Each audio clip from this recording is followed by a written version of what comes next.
नमस्कार दोस्तों। आज की कहानी सिर्फ एक अभिनेता के मुख्यमंत्री बनने की कहानी नहीं है।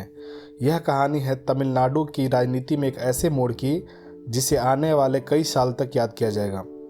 तमिलनाडु यानी वह राज्य जहां 1967 के बाद से राजनीति का मुख्य खेल दो बड़े द्रविड़ ध्रुवों डीएमके और एआईडीएमके के बीच चलता रहा। एक तरफ डीएमके की सामाजिक न्याय वाली राजनीति, दूसरी तरफ एआईडीएमके की वेलफेयर और करिश्माई नेतृत्व वाली राजनीति। बीच बीच में राष्ट्रीय दल आए, गठबंधन बने, टूटे, लेकिन सत्ता का असली केंद्र इन्हीं द्रविड़ दलों के आसपास रहा। तमिल अभिनेता सी जोसेफ विजय, जिन्हें लोग थालापति विजय के नाम से जानते हैं, अब तमिलनाडु के मुख्यमंत्री बन चुके हैं। 10 मई 2026 को उन्होंने मुख्यमंत्री पद की शपथ ली। उनके साथ 9 अन्य मंत्रियों ने भी शपथ ली। रिपोर्ट के अनुसार उनकी पार्टी तमिलगा वेत्री कसगम यानी टीवीके विधानसभा चुनाव में 108 सीटों के साथ सबसे बड़े पार्टी बनकर उभरी, लेकिन बहुमत के लिए 118 सीटों की जरूरत थी। इसलिए सरकार बनाने के लिए बाहरी और सहयोगी समर्थन अहम बना। बाद में समर्थन का आंकड़ा 120 विधायकों तक पहुंचा, यानी बहुमत से 2 ऊपर। अब सवाल यह है कि बदलाव आया कैसे। देखिए, चुनाव सिर्फ पोस्टर, रैली और नारे से नहीं जीते जाते। चुनाव समाज के भीतर चल रहे बदलावों से जीते जाते हैं। तमिलनाडु में पिछले कई वर्षों से शहरी मतदाता, युवा मतदाता, पहली बार वोट डालने वाले नौजवान और मध्यम वर्ग, इन सबके भीतर एक नई बेचैनी थी। उन्हें पुरानी राजनीति से पूरी तरह नफरत नहीं थी, लेकिन वे एक नई भाषा, नया चेहरा और नई ऊर्जा देखना चाहते थे। विजय ने इसी जगह पर प्रवेश किया। उनकी सबसे बड़ी ताकत सिर्फ फिल्मी लोकप्रियता नहीं थी। अगर सिर्फ फिल्मी लोकप्रियता से चुनाव जीते जाते तो भारत में बहुत से अभिनेता मुख्यमंत्री बन चुके होते। विजय की असली ताकत थी पहचान, भावनात्मक जुड़ाव और नई राजनीति पैकेजिंग, जिन्हें खुद को सिर्फ स्टार के तौर पर नहीं बल्कि जनता के बेटे और भाई के तौर पर प्रस्तुत किया। एनडीटीवी की लाइव रिपोर्ट के अनुसार शपथ के बाद समर्थकों से बात करते हुए विजय ने खुद को जनता का बेटा और भाई बताया। यह भाषा तमिलनाडु की राजनीतिक संस्कृति में बहुत मायने रखती है, क्योंकि यहाँ नेता और जनता के बीच भावनात्मक रिश्ता हमेशा बड़ा कारक रहा है। अब जरा नंबर देखिए।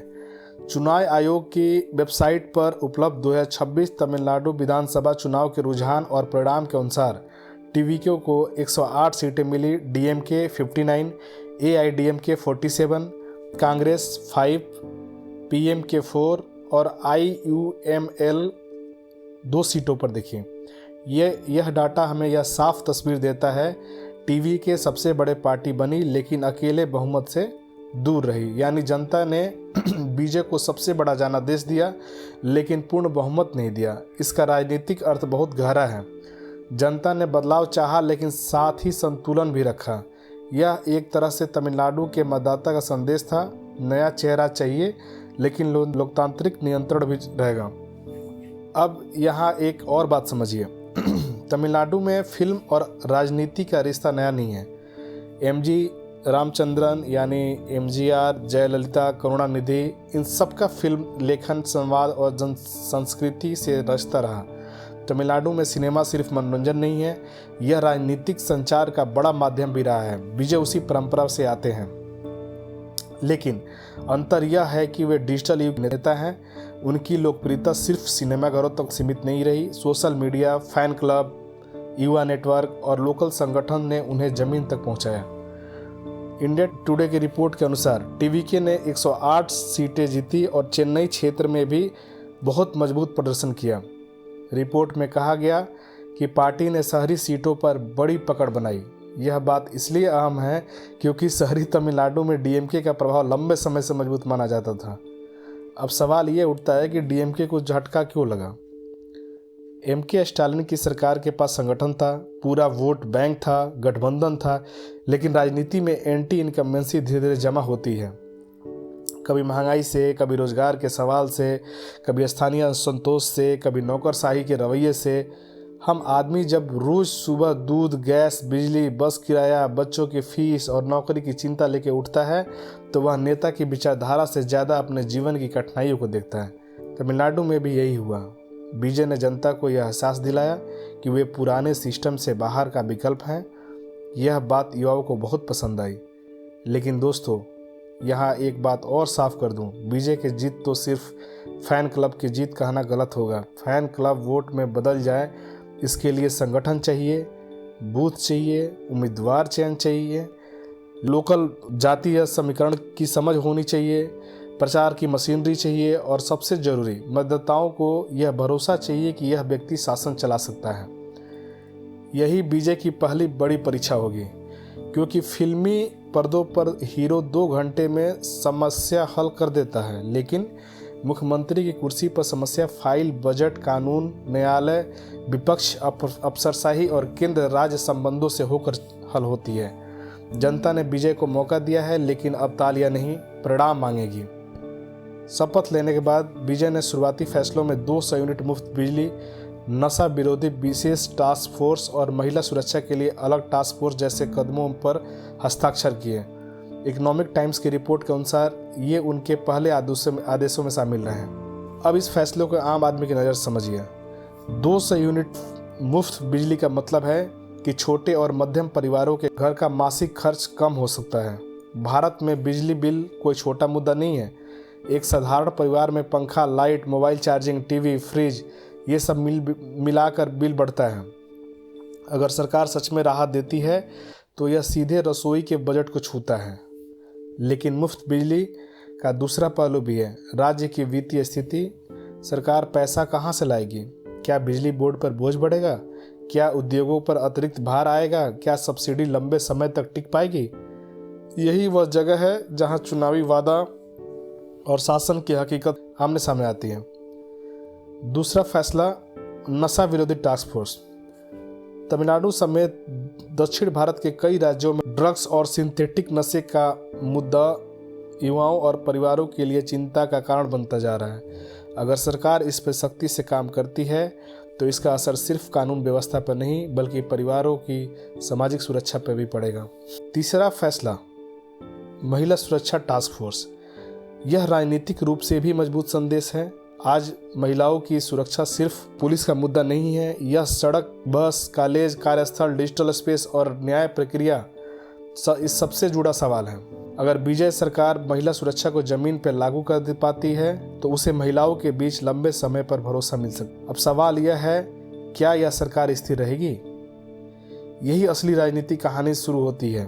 टीवीके के पास 108 सीटें हैं, बहुमत 118 पर है, समर्थन के बाद 120 का आंकड़ा बना, यानी सरकार बहुमत में है, लेकिन बहुत आरामदायक बहुमत नहीं है। ऐसी सरकार में हर सहयोगी दल की अहमियत बढ़ जाती है। छोटी पार्टियां भी बड़े फैसलों पर दबाव बना सकती हैं। यही वजह है कि बीजेपी को सिर्फ जनता से नहीं, सहयोगी दलों से भी संवाद बनाकर चलना होगा। राजनीति में करिश्मा सरकार बनवा सकता है, लेकिन सरकार चलाने के लिए धैर्य, संवाद और संतुलन चाहिए। अब विपक्ष की बात करते हैं। डीएमके सत्ता से बाहर हुई है, लेकिन खत्म नहीं हुई है। डीएमके के पास लंबा संगठनात्मक अनुभव है, विचारधारा है, कैडर है और तमिल समाज के कई वर्गों में मजबूत पकड़ है। पूर्व मुख्यमंत्री एमके स्टालिन ने चुनाव के बाद राजनीतिक स्थिरता को प्राथमिकता देने की बात कही और विपक्ष की भूमिका निभाने का संकेत दिया। टाइम्स ऑफ इंडिया की रिपोर्ट के अनुसार उन्होंने कहा कि उनकी प्राथमिकता पुनः चुनाव से बचना और स्थिरता सुनिश्चित करना था। इसका मतलब है कि डीएमके तुरंत सड़क पर अराजक विपक्ष की तरह नहीं बल्कि रणनीतिक विपक्ष की तरह काम कर सकती है। वह सरकार की हर गलती पर हमला करेगी, खासकर अगर मुफ्त बिजली, महिला सुरक्षा या रोजगार के वादों में देरी हुई। एआईडीएमके की स्थिति भी दिलचस्प है। कभी तमिलनाडु की बड़ी सत्ता धुरी रही पार्टी अब तीसरे बड़े खेमे की तरह दिख रही है। अगर बीजेपी सरकार सफल होती है तो एआईडीएमके के जमीन और सिकुड़ सकती है, लेकिन अगर बीजेपी सरकार अस्थिर हुई तो एआईडीएमके खुद को अनुभवी विकल्प के रूप में पेश कर सकती है। अब राष्ट्रीय राजनीति का सवाल। तमिलनाडु लोकसभा की दृष्टि से भी महत्वपूर्ण राज्य है। दक्षिण भारत में भारतीय जनता पार्टी की सबसे बड़ी चुनौती तमिलनाडु जैसे राज्यों में विस्तार की रही है। अगर बीजेपी एक मजबूत क्षेत्रीय चेहरा बनते हैं तो वे राष्ट्रीय राजनीति में भी महत्वपूर्ण भूमिका निभा सकते हैं, लेकिन अभी यह कहना जल्दबाजी होगा कि वे किस राष्ट्रीय खेमे के करीब जाएंगे। फिलहाल उनका पहला लक्ष्य राज्य में शासन की विश्वसनीयता बनाना होगा।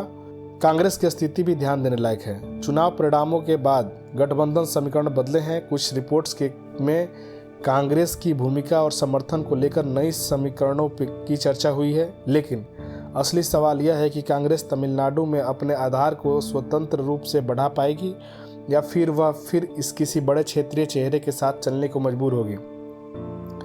अब आम आदमी के जीवन पर इसका असर क्या होगा? पहला असर, राजनीतिक उम्मीद बढ़ेगी। अब कोई नया चेहरा सत्ता में आता है तो जनता के मन में उम्मीद पैदा होती है। लोग सोचते हैं कि शायद अब फाइलें तेज चलेंगी, भ्रष्टाचार कम होगा, नौकरियां आएंगी, सड़क बिजली पानी सुधरेगा। दूसरा असर, युवाओं की राजनीति भागीदारी बढ़ सकती है। बीजेपी की लोकप्रियता युवाओं में बहुत बड़ी है। अगर यह युवा ऊर्जा सिर्फ सोशल मीडिया तक नहीं बल्कि लोकल गवर्नेंस, नागरिक भागीदारी और चुनावी जागरूकता में बदलती है तो तमिलनाडु की राजनीति और जीवंत हो सकती है। तीसरा असर, वेलफेयर की नई प्रतिस्पर्धा शुरू होगी। तमिलनाडु पहले से ही कल्याणकारी योजनाओं के लिए जाना जाता है। अब बीजेपी सरकार अगर मुफ्त बिजली, सुरक्षा और सामाजिक योजनाओं को आगे बढ़ाती है तो डीएमके और एआईडीएमके भी अपने मॉडल को और आक्रामक बनाएगी। चौथा असर, प्रशासन पर दबाव बढ़ेगा। नई सरकार से जनता जल्दी परिणाम चाहती है, लेकिन सरकारी सिस्टम रातों रात नहीं बदलता। अगर बीजेपी सरकार पहले 100 दिनों में स्पष्ट रोड मैप देती है तो भरोसा बनेगा। अगर सिर्फ घोषणाएं हुई और जमीन पे देरी हुई तो वही जनता सवाल भी पूछेगी। अब सबसे बड़ा सवाल, क्या विजय एमजीआर जैसे नेता बन पाएंगे? यह तुलना स्वाभाविक है लेकिन सावधानी से करनी चाहिए। एमजीआर का दौर अलग था, मीडिया अलग था, समाज अलग था, राजनीतिक प्रतिस्पर्धा अलग थी। विजय का दौर डिजिटल है, तेज है, बेरहम है। आज जनता हर वादे का स्क्रीनशॉट रखती है, हर बयान का वीडियो घूमता है, हर गलती तुरंत वायरल होती है। इसलिए विजय के सामने चुनौती सिर्फ लोकप्रियता की नहीं, विश्वसनीयता की है। उन्हें 3 चीज़ें तुरंत साबित करनी होगी। पहली, सरकार चलाने की क्षमता। दूसरी, गठबंधन संभालने की परिपक्वता। तीसरी, वायदों को बजट और नीति में बदलने की योग्यता। अगर वे यह कर पाए तो तमिलनाडु की राजनीति में सचमुच एक नया अध्याय खुलेगा। अगर नहीं कर पाए तो जनता उतनी ही तेजी से निराशा भी हो सकती है। भारत का मतदाता अब पहले से ज़्यादा जागरूक है। वह नेता को मौका देता है लेकिन बिना सवाल किए पूजा नहीं करता। तमिलनाडु के वोटर ने बीजे को ऐतिहासिक मौका दिया है। अब बीजे को साबित करना है कि वे सिर्फ बड़े पर्दे के नायक नहीं बल्कि शासन के मैदान के मजबूत खिलाड़ी हैं। आज की बॉटम लाइन यही है कि तमिलनाडु में सत्ता परिवर्तन हुआ है, लेकिन यह सिर्फ सरकार बदलने की घटना नहीं है। यह पुराने राजनीतिक ढांचों को जनता की तरफ से दिया गया संकेत है। टीवीके की 108 सीटें बताती है कि जनता बदलाव चाहती थी। 120 विधायकों का समर्थन बताता है कि सत्ता बन गई है, लेकिन सीमित बहुमत बताता है कि जनता ने नियंत्रण भी रखा है। अब बीजेपी सरकार के पहले 100 दिन तय करेंगे कि यह लहर अस्थायी राजनीतिक में बदलती है या सिर्फ एक बड़ा चुनावी झटका बनकर रह जाती है। नमस्कार, जय हिंद। अगर आपको हमारा वीडियो ये अच्छा लगता है तो कृपया लाइक करें, कमेंट करें और सब्सक्राइब करें। धन्यवाद। आज के अंक में इतना ही।